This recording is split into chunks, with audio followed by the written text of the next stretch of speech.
So I'm prior enlisted, so I went through a few basics before, and I thought, all right, this shouldn't be bad. Third time's a charm, but you still get that same gut feeling every time. When I showed up, I'm direct, so I haven't had any prior military experience or anything. It's kind of a shock. When I hopped on that bus and they started yelling, I was like, what did I get myself into?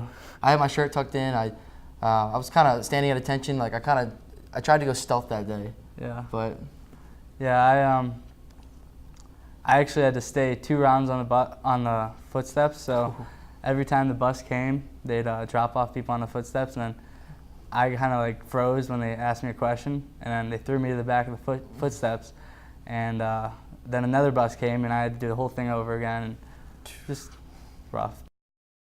So when I first got in my dorm, I saw a bunch of stuff just laid out on my bed. I'm like, how the heck am I supposed to organize this? And it was unbelievable how, like, after a few weeks we were able to wear our uniforms. I had all my stuff in my room. It looked spotless, and it was just pretty awesome. It was all laid out, but it was all laid out on my bed, and I had a roommate.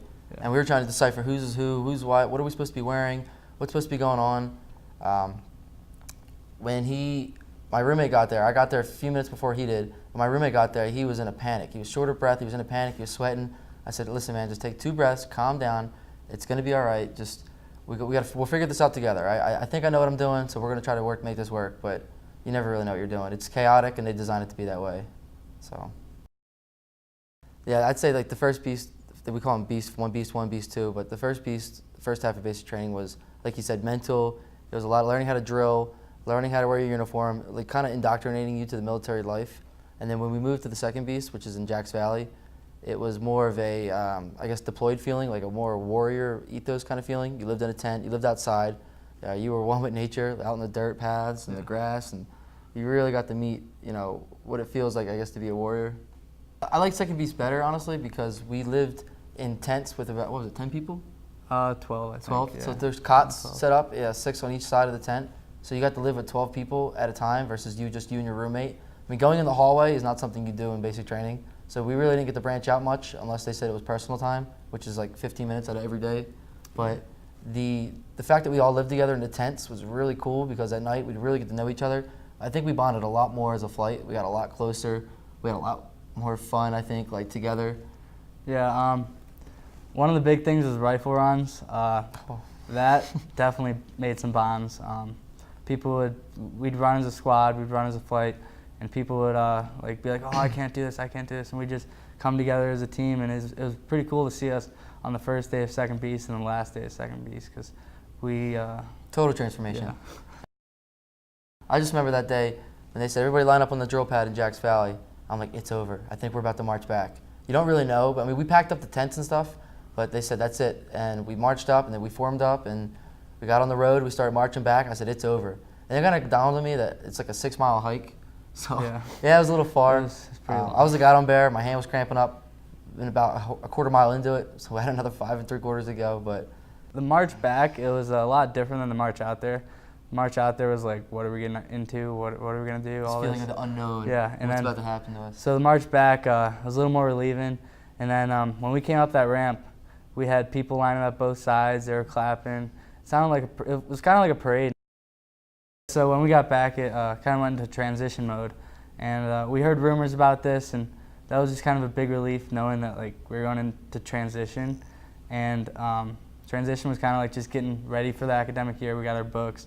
We got our new squadrons. Moved in our new squad. Remember that day? The first day we moved in, American flags lining the hallway, upperclassmen blaring music. It was such a good feeling. I remember move-in day. Well, they called it move-in day. For us, it was transition day. But everybody was moving their big trunks with wheels across the cement patio. It sounded like thunder everywhere. Yeah. Everybody was moving. They all had their bags, and it felt like moving day at college. It was really weird, except that we were at attention on the strips. Yeah, I'll never forget. I'm walking across the strips, carrying my huge bag, and I heard a loud roar, and I just see 3 F-16s buzz the chapel. And I'm just thinking to myself, man, no other college is getting... Where am I? Yeah, right. We have a little bit more freedom on the weekends. We're still restricted till Parents' Weekend, but we've organized a couple hikes with our squad, and we've really gotten to know each other. We hiked up to Eagles Peak the first weekend, and then Stanley's Canyon second weekend, and that was really fun. That was awesome, yeah. Yeah. Overlooking the academy, like the first weekend we got out, went up to Eagles Peak, so like a few miles up. Yeah, it was a couple miles up, like straight up, no switchbacks or anything. As soon as you get up, you look over the crest of the mountain, you just see the academy and everything, the chapel, and it looks so small. And you really look down, and you're like, wow, that's my school. Like I finally go here. Yeah, you realize that like, how many other colleges can walk up to a mountain and look at their school? It's pretty cool. So I've never really been away from home. I'm the youngest child. My older two brothers stayed at home. So this is kind of different for my parents. They've never had a child away from home. And it's a pretty big relief that I've made it this far, and I get to see my parents actually tomorrow. So Mine flying tomorrow morning. yeah, I'm excited for it as well. I went to the prep school last year, so we had our own version of Parents Weekend, and I just remember the anticipation, and it's still there this year. I mean, just the anticipation, seeing my family, seeing my girlfriend, seeing my brothers. My brother, he's enlisted. He's coming out he's taking time off to come out and see me here at the academy. So we're just really looking forward to it. It's like an escape for us. Our first time, like, to get off base and kind of just like relax and not to think about this place for what, 3 days. yeah, for like. We're still gonna be thinking about it. Like, what do I have to do? I'm when I probably get still back? gonna take homework back to my hotel and write a paper. Or If I do it, something, that's 'cause another story. I got one due next week, but Exactly. it's just gonna be a big relief just to get off the academy for a little bit. We're not gonna be here. We're just gonna get away, and then until we gotta come back and get back to business. Back to business on Yeah. Tuesday. Yep.